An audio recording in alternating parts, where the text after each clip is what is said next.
Olá, eu sou o Pedro Olá, eu sou o Hudson. e esse é o Dialética Podcast.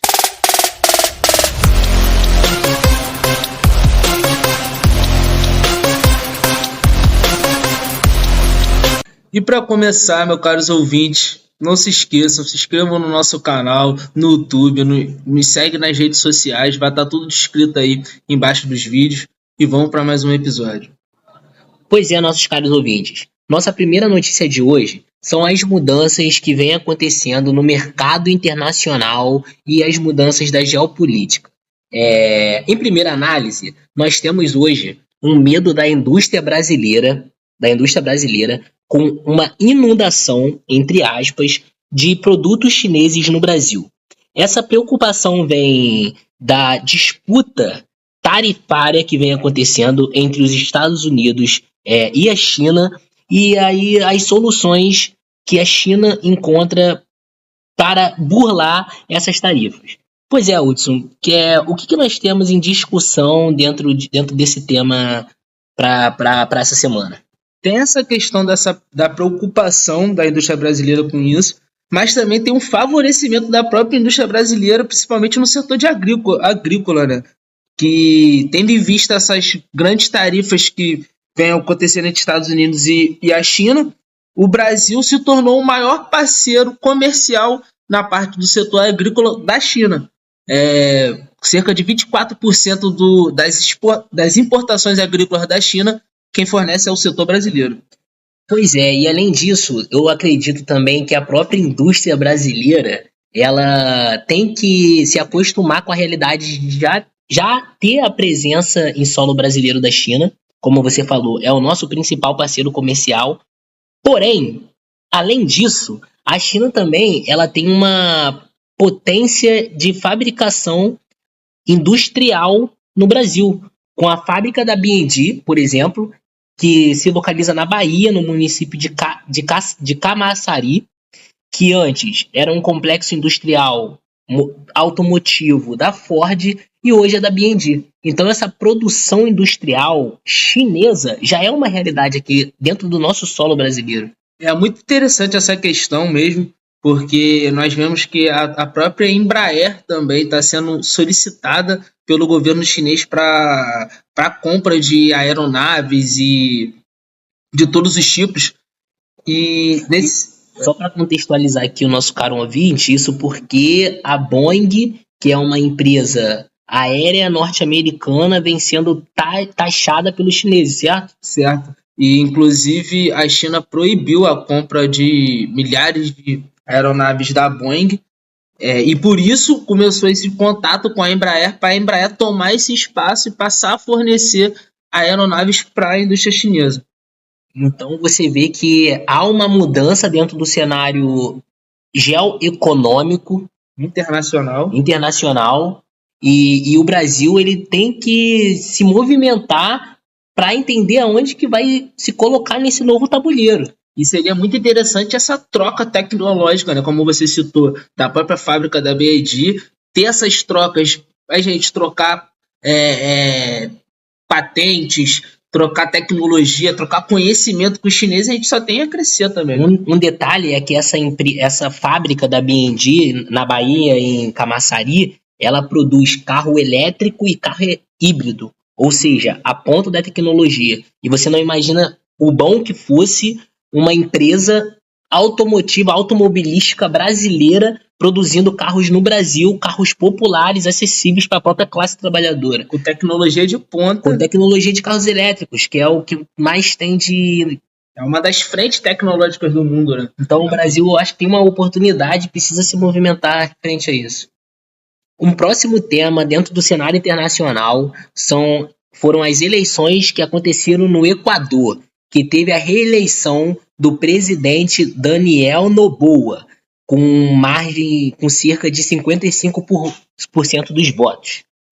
A opositora Luísa Gonzalez, que é tomada como a candidata de esquerda, contesta esse resultado, porque no primeiro turno a diferença foi bem menor do que a do segundo turno. Beleza? os primeiros pontos. Além disso, Noboa tem como proposta principal sufocar o narcotráfico do país. Pois é, Hudson, quais são as suas impressões sobre as eleições que ocorreram no Equador? Bom, sobre as eleições, tá sendo muita coincidência ultimamente. Parece que todas as eleições estão sendo investigadas, estão sendo faladas de forma fraudulenta, como por exemplo teve na Venezuela, teve em El Salvador, está sempre tendo vários questionamentos sobre eleições, teve nos Estados Unidos, no Brasil, enfim, está parecendo muito comum aqui na América Latina. Mas o Equador em si, ele passa por um problema muito forte em relação ao controle do narcotráfico. Saiu uma matéria na imprensa equatoriana, desculpa, Sim. sobre que 70% do escoamento de cocaína do mundo sai dos portos do Equador. E que a maioria desse escoamento eles têm um destino Austrália, Europa e Estados Unidos. Então, e como que o Noboa ele está lidando com essa situação? Segundo o Noboa, ele fala que a principal forma de você acabar com o tráfico é você alterar a demanda. O que importa realmente é alterar a demanda. Porque o que acontece? Inclusive o seu secretário de segurança, o Charles Yacht, ele tem uma fala que ele falou na imprensa. A cadeia que termina em diversão no Reino Unido envolve muita violência no Equador. Ceifa muitas mortes aqui no Equador. E ele fala que há um alto envolvimento de jovens, principalmente depois da pandemia, com a crise, se envolvendo com o crime, porque no Equador está se formando essa indústria mesmo, essa indústria do narcotráfico, ela está se fixando muito no Equador, não é à toa que o Equador está sendo o principal escoamento, né? Mais um ponto que eu queria colocar, Hudson, é que eu vi que esse Noboa, ele vem tentando uma aproximação do Donald Trump, não só do Donald Trump, como também do Bukele, que é o presidente de El Salvador, que ficou aí em notoriedade devido às grandes prisões do país, a construção de grandes prisões. Tanto é que o Trump também mandou alguns prisioneiros dos Estados Unidos para El Salvador. Pois é, mas vamos ver como vai ficar essa questão lá das eleições no Equador, contestada. Mas a gente espera que essa questão do narcotráfico no nosso continente diminua. E continuando falando sobre os nossos amigos latinos, né? Tem a questão da Nadine, o pedido de asilo político da Nadine Heredia, ex-primeira-dama do Peru, ao governo brasileiro, que foi concedido. Inclusive ela já está aqui, já se encontra em terras brasileiras. Só para contextualizar, a Nadine Heredia, ela é casada com Ollanta Humala, o ex-presidente do Peru. Ele foi presidente durante os anos de 2011 a 2016. Eles foram condenados a 15 anos de prisão por lavagem de dinheiro. Inclusive, esse caso envolve a construtora Odebrecht e também envolve a Lava Jato. Essa investigação começou no período também da Lava Jato, e lá no Peru já teve prisões de ex-presidentes. Inclusive também teve o Alan Garcia, ele se suicidou até por conta dessas investigações que envolvem a Odebrecht. Só para contextualizar para vocês, meus ouvintes, a Odebrecht, ela está sendo investigada, agora o nome dela é Unamar, ela está sendo investigada por compra, por propina, por pagar os funcionários públicos, compra de juízes e funcionários públicos para ter licitação, ganho de licitações e obras públicas no Peru. E por conta disso tudo, desse desenvolvimento, dessa corrupção, que teve a prisão dos ex-presidentes e também o Alan Garcia, que se suicidou. Pois é, nossos caros ouvintes. Já nas notícias nacionais, a primeira que nós vamos trazer aqui é o caso do deputado Glauber Braga. Pois é, o deputado Glauber Braga foi, dentro do Conselho de Ética, teve o seu mandato cassado por conta de um caso de agressão ao integrante do Movimento Brasileiro Livre, conhecido também como MBL. O deputado alega legítima defesa, dizendo que este militante ofendeu a sua mãe. Ademais, o deputado entrou em greve de fome e se encontra dormindo no chão da Câmara como forma de manifestação. Especialistas dizem que essa cassação, Hudson, ela é uma perseguição política, exatamente pelos seus desafetos dentro da Câmara, dos deputados, e além disso também colocam a questão do Domingos Brazão. Domingos Brazão, nossos ouvintes, para quem não sabe, é a pessoa que mandou matar a vereadora Marielle Franco, e até hoje o seu processo de cassação dentro da Câmara dos Deputados está em andamento. Pois é, Hudson, quais são suas impressões e sua opinião sobre esse tema? Essa vamos dizer, implicância ou esse conflito do Glauber com esse militante do MBL já não é nova, né? Os dois já vêm se bicando há muito tempo, sendo que dessa última vez acabou sendo mais grave. O militante do MBL acabou falando da mãe do Glauber, que 2 dias depois desse caso, inclusive faz um ano, foi no ano passado, no dia 16 também de abril, faz um ano isso. Depois desse caso ele falou sobre a mãe do Glauber e ela falou que ela estava sofrendo mal Alzheimer e tudo mais. E 2 dias depois ela acabou falecendo. E por conta dele ter falado sobre a mãe do Glauber, o Glauber acabou reagindo daquela forma. Mas, enfim, o que eu quero explicar aqui para os meus caros ouvintes é que eu acho que essa pena está sendo muito desproporcional. Inclusive, já teve casos também de agressões de deputados federais, agressões a jornalistas. Inclusive, o relator, o Magalhães, o próprio relator do caso, ele também, em 2021, ele agrediu um jornalista porque o jornalista publicou um livro falando mal do tio dele, um ex-político também. E ele acabou agredindo o jornalista dentro da Câmara de Deputados e não aconteceu nada. Teve esse caso também qual é da deputada? Zingberg? Da Zambelli. Carla Zambelli. Exato. Enfim, tá sendo meio comum nessas agressões de deputados A gente sabe que a Câmara dos Deputados é composta pelo centrão, né? Dito centrão, que são basicamente pessoas da elite, da nossa elite. Dentro disso, você vê que pessoas com ideais de esquerda dentro desse cenário político, na minha visão, elas são perseguidas, sobretudo, por exemplo, o Glauber, com um perfil mais combativo. Sim, inclusive ele falou, a defesa dele alega que é perseguição política devido a ele ter sido o cabeça, né, da acusação do orçamento secreto, que foi liderado pelo Arthur Lira, e ele foi o principal combatente desse orçamento secreto, foi ele que divulgou para a imprensa e tudo mais. Então ele já tem essa rixa também com o Arthur Lira, e ele acredita que por conta dessa rixa ele está sofrendo essa perseguição.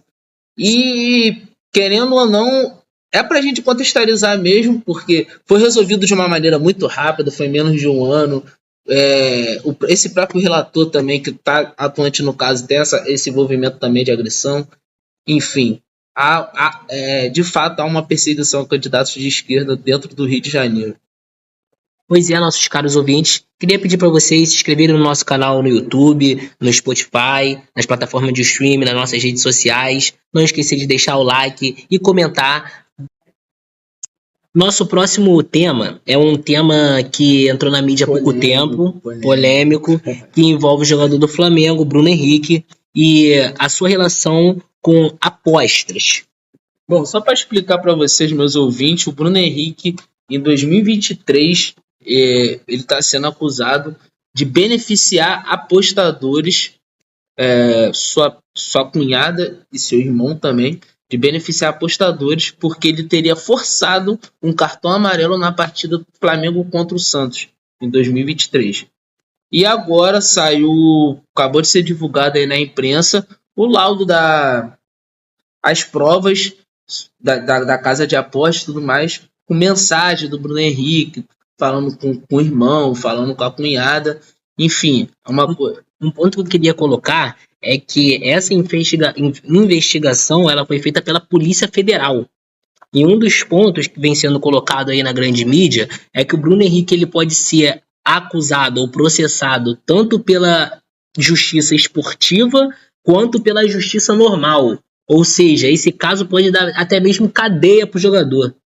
E é uma coisa que está sendo muito comum, né, no mundo do futebol. A gente viu casos como o do Aleph Manga, teve do Luiz Henrique do Botafogo também. Outro jogador que para nós que somos flamenguistas é caro também, que se envolveu com essa questão e vem sendo processado é o Lucas Paquetá. Sim. Lucas Paquetá que iria para o Manchester City, o City do Guardiola, que foi campeão aí há pouco tempo, campeão da Champions League, e hoje não é nem mesmo convocado para a nossa seleção brasileira, mesmo sendo, na minha visão, um excelente jogador, por conta de casos de apostas. Eu acho interessante essa questão desse envolvimento das casas de apostas com o mundo do futebol, porque a gente vê os grandes times de hoje em dia são tudo patrocinados pelas casas de apostas. Não só os times, como os campeonatos também. Exato. Campeonato Brasileiro é campeonato betano brasileiro de futebol. A Copa do Brasil também. Então. Olha que coisa doida. Será que a gente vai ter uma mudança drástica aí no futebol? Será que essas casas de aposta realmente vai vir para mudar os resultados? Eu acho que já acontece essa manipulação do futebol, dos resultados, já é uma realidade. Hoje, no momento que nós estamos gravando aqui o nosso podcast, está acontecendo as quartas de finais da Champions League entre Real Madrid e o Arsenal. Aí eu pergunto para vocês, nossos caros ouvintes, e para você, Hudson, quantas manipulações de resultado não tiveram em prol do Real Madrid? Na história da Champions? Na história da Champions League? Acho que muitas. Vamos falar a verdade, pô. É um time que a gente sabe que tem toda uma mística, mas nenhum time ganha com tantos títulos, tantas vitórias sem um tipo de beneficiamento. Basta ver, detalhe, voltando para o nosso cenário brasileiro, o Palmeiras, esse último jogo, falaram que teve um pênalti escandaloso. O Palmeiras já teve 2 pênaltis no campeonato. 3 jogos, 3 pênaltis. Num jogo teve 2 pênaltis. Olha que doideira. Aqui eu não tô acusando ninguém, eu tô levantando os fatos pra gente estar discutindo. Fato, sempre bom deixar claro. E essa relação com as casas de apostas. Acho que é uma parada que a gente tem que se atentar, começar a entender mais esse processo, pra ver. Porque senão a gente vai acabar. É uma coisa que afeta nós, porque o futebol é um bem comum, né, mano? A gente teve a CPI do futebol com o John Textor indo pro Senado, pra Câmara. Você lembra disso? Sim. Ele fez fortes acusações, né? Falou que o resultado do Brasileirão é tudo manipulado. E foi leviano. Tudo bem que também a prova que ele mostrou não foram muito provas contundentes, né? Mas. E esse é outro, fazendo grandes manobras fiscais com o Lyon, com o Botafogo. Será que John Textor paga imposto de renda? Paga imposto no Brasil? Ou sonega? Bom, fala que todo bilionário sonega imposto, né? Então, a gente sabe que o Bruno Henrique está errado. Entretanto, essa indústria do futebol vem tendo uma corrupção muito grande. Sim. E CBF é um caso, né?